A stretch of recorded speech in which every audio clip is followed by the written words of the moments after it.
Sometimes the universe conspires in the most unexpected ways, bringing two broken souls together when they least expect it. This is the story of James, a single father struggling to raise his daughter after losing his wife, and Eliza, a woman who had given up on love after years of disappointment. Their paths cross in the most unlikely of places, proving that love often finds us when we've stopped looking. If you're enjoying this story of unexpected connection and second chances, please hit that like button and subscribe to the channel for more heartfelt stories that remind us hope is never truly lost. James Collins stared at the ceiling of his bedroom, the first rays of dawn creeping through the blinds. Another sleepless night. It had been 3 years since cancer took Sarah, yet the emptiness beside him still felt raw. The alarm would ring in exactly 7 minutes. He always woke before it, a habit from his days in the military that even grief couldn't erase.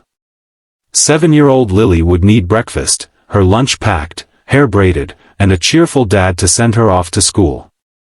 The cheerful part was the hardest to fake.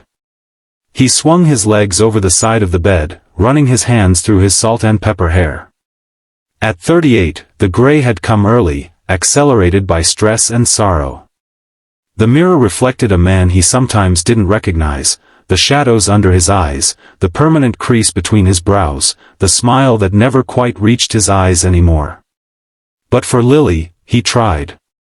God, how he tried. Across town, Eliza Morgan sat at her kitchen island, nursing a cup of coffee that had long gone cold. Her apartment was immaculate, modern, and utterly silent. At 35, she had built the life she thought she wanted, successful career as a pediatric physical therapist, financial independence, a beautiful home. Yet the silence that had once represented peace now felt like a prison.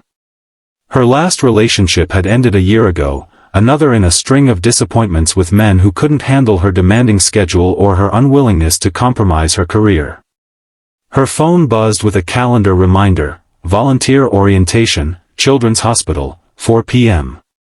She had signed up on impulse, seeking something, anything, to fill the growing void in her life.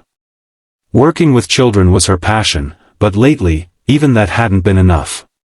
She needed connection, purpose beyond the clinical interactions of her practice. With a sigh, she dumped the cold coffee in the sink and headed for the shower, unaware that this ordinary Tuesday would change everything. The pediatric wing of Memorial Children's Hospital was a riot of primary colors and cartoon characters. James guided Lily through the familiar hallways, her small hand clutching his tightly. The monthly checkups had become routine since her diagnosis 6 months ago. Juvenile rheumatoid arthritis, the words had terrified him when the doctor first uttered them. Not fatal like what took Sarah, but chronic, painful, potentially debilitating. Another battle his little girl shouldn't have to fight.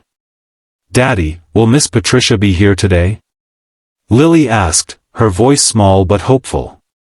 Her regular physical therapist had a way of making the exercises feel like games. "I'm not sure, sweetheart. The receptionist mentioned something about a new therapist possibly working with you today." He squeezed her hand reassuringly, though his own anxiety spiked. Lily didn't adapt well to changes in routine, another casualty of losing her mother so young. They checked in at the reception desk, and James filled out the usual paperwork while Lily colored quietly beside him. The waiting room was busier than usual, filled with children of various ages and their weary-looking parents. James recognized the look in their eyes, the mixture of fear, determination, and bone-deep exhaustion that came with fighting for your child's health. Eliza hurried down the corridor, her orientation badge still new and stiff on her lanyard. She was running late after the volunteer coordinator had extended their meeting, enthusiastically accepting Eliza's offer to help with physical therapy sessions in addition to the usual volunteer duties.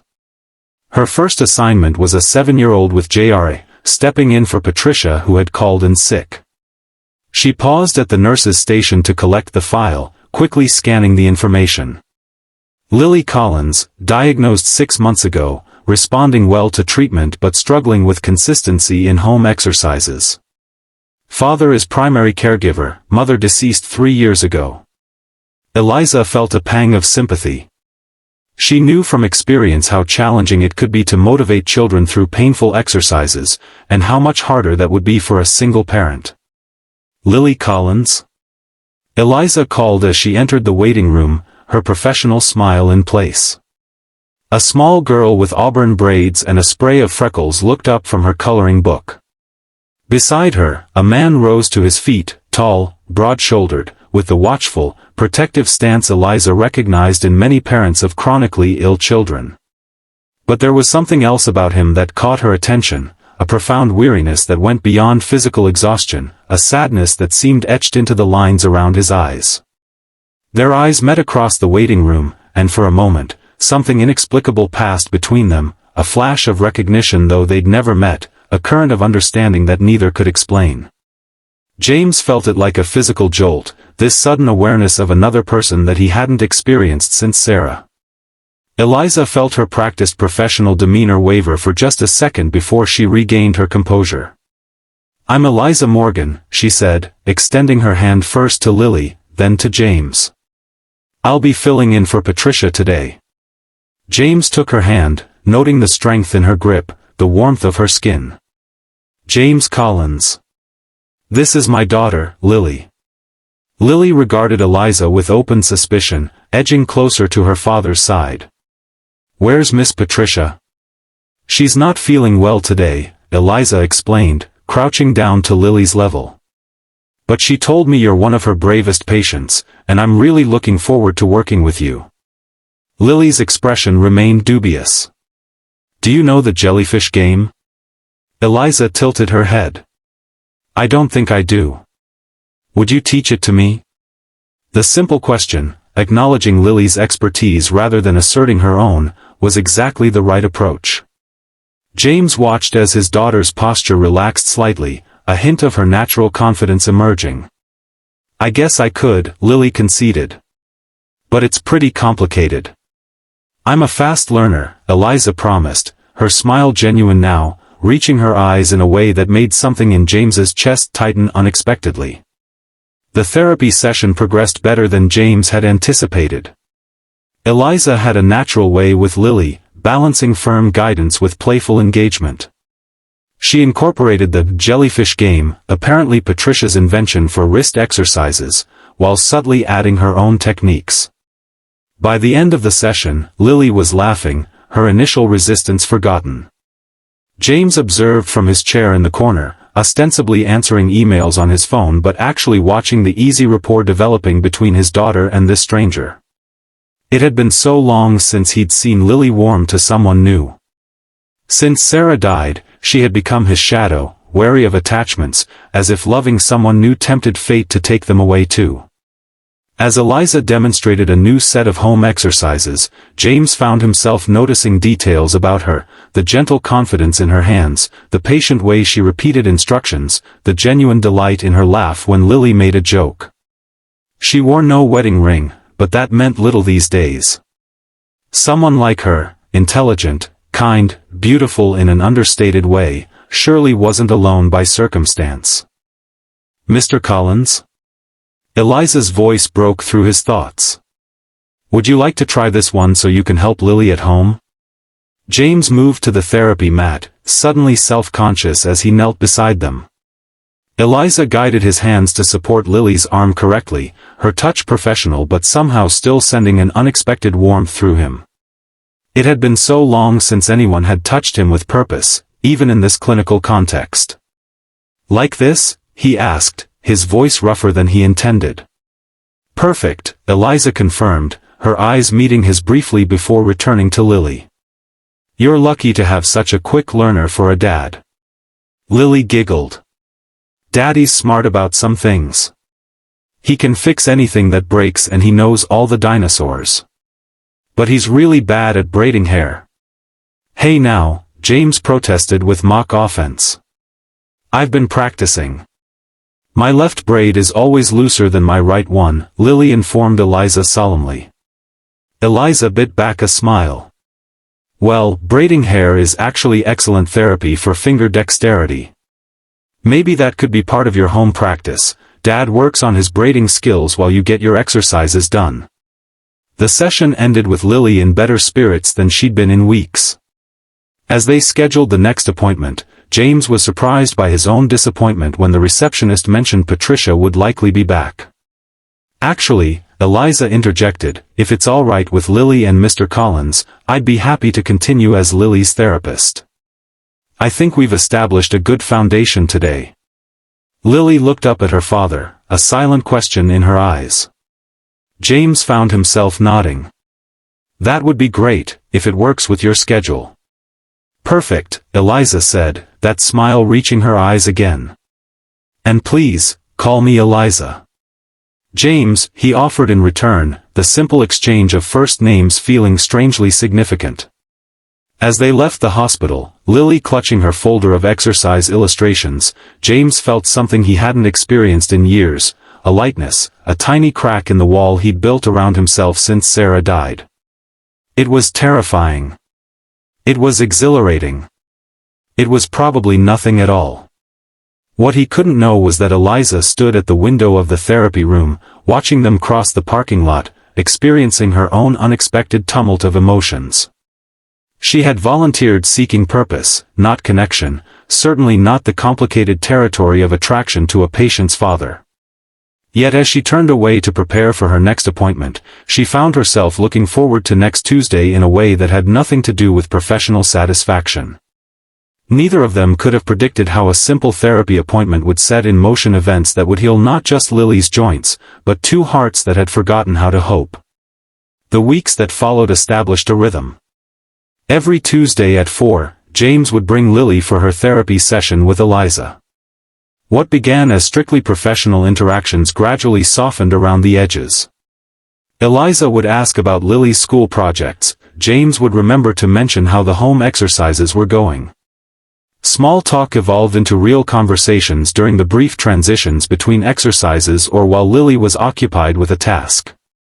James learned that Eliza had grown up in foster care, that her interest in pediatric physical therapy stemmed from her own childhood battle with scoliosis, that she volunteered at the hospital on top of her private practice because she believed every child deserved quality care regardless of their family's financial situation. Eliza discovered that James had been a military engineer before transitioning to civilian work after Sarah's diagnosis, that he now worked remotely as a structural engineering consultant to allow flexibility for Lily's needs, that he made elaborate themed birthday cakes for Lily every year despite having no culinary training. These fragments of information, exchanged in 3-minute increments, began to form a mosaic of understanding between them. Neither acknowledged the growing anticipation they felt as Tuesday approached each week, nor the lingering glances when the other wasn't looking. One Tuesday in late October, a fierce thunderstorm hit the city.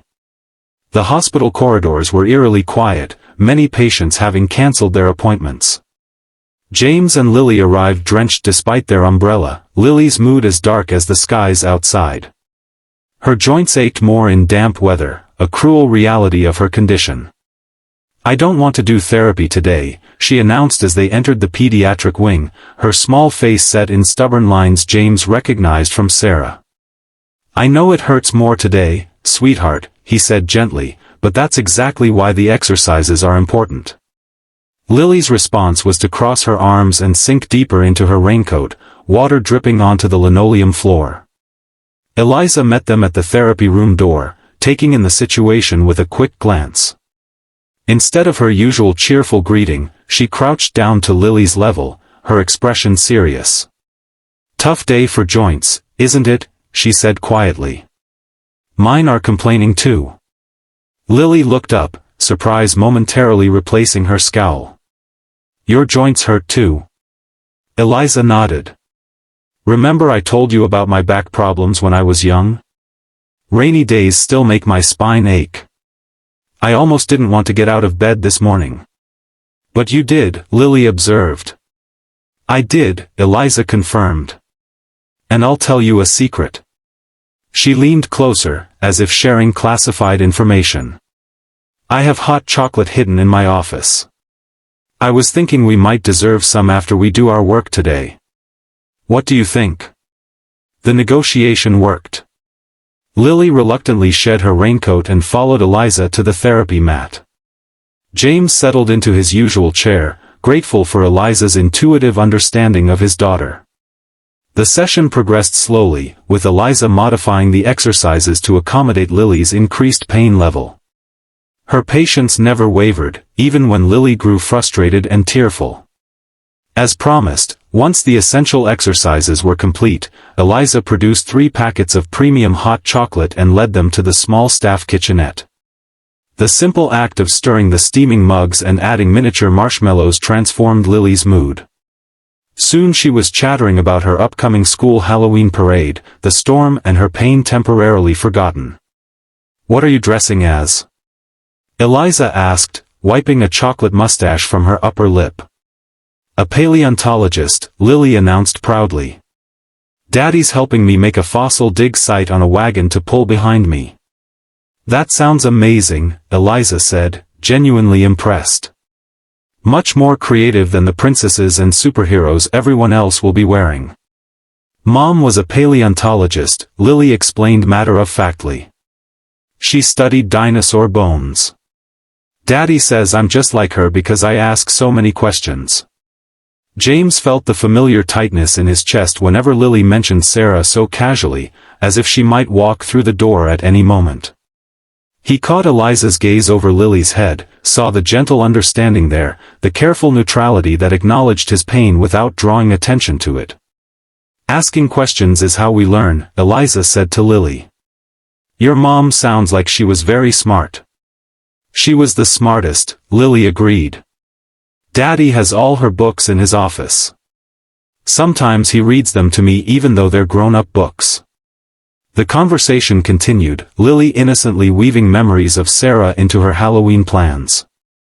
James remained quiet, sipping his hot chocolate, watching Eliza navigate the potential minefield with grace and sensitivity, never changing the subject when Sarah was mentioned but never dwelling unnecessarily either. When it was time to leave, the storm had intensified. Rain lashed against the windows, and the hospital parking lot had flooded in several areas. "I think we should wait it out a bit," James decided, peering through the lobby doors at the deluge. "I was just thinking the same thing," Eliza said, checking her watch. "I don't have any more appointments today. The cafeteria's still open if Lily's hungry." They made their way to the nearly empty hospital cafeteria, selecting sandwiches and fruit cups from the limited late-day offerings. Lily, her energy restored by hot chocolate and the prospect of dinner out, skipped ahead to claim a table by the window where she could watch the lightning. Alone for a moment in the serving line, James turned to Eliza. "Thank you for today. For understanding about her pain, and for handling the Sarah talk so well." Eliza placed an apple on her tray, not meeting his eyes immediately. "You don't need to thank me for that. Lily's lucky to have memories of her mom. It's important she feels comfortable sharing them. Still, not everyone would know how to respond. It can make people uncomfortable." He hesitated, then added, "It doesn't seem to make you uncomfortable." Now she did look at him, her expression open and direct. "Death doesn't scare me, James. I grew up in the system because my parents died when I was 4. Car accident. I barely remember them." She selected a sandwich, her movements deliberate. "What scares me is people forgetting those who've gone. Lily should talk about her mother as much as she wants to." The simple honesty of her response, offered without pity or platitudes, touched something in James that had been walled off for years. Before he could respond, Lily called to them from the table, impatient for her dinner and their company. The impromptu meal stretched longer than any of them had anticipated. The storm showed no signs of abating, and the conversation flowed easily, ranging from Lily's school projects to Eliza's most challenging cases to James's current engineering dilemma with a bridge design. For a brief time, the hospital cafeteria with its harsh lighting and institutional food became a bubble of normalcy, a family dinner conversation that James had almost forgotten how to have. When Lily excused herself to examine the dessert options, James found himself watching.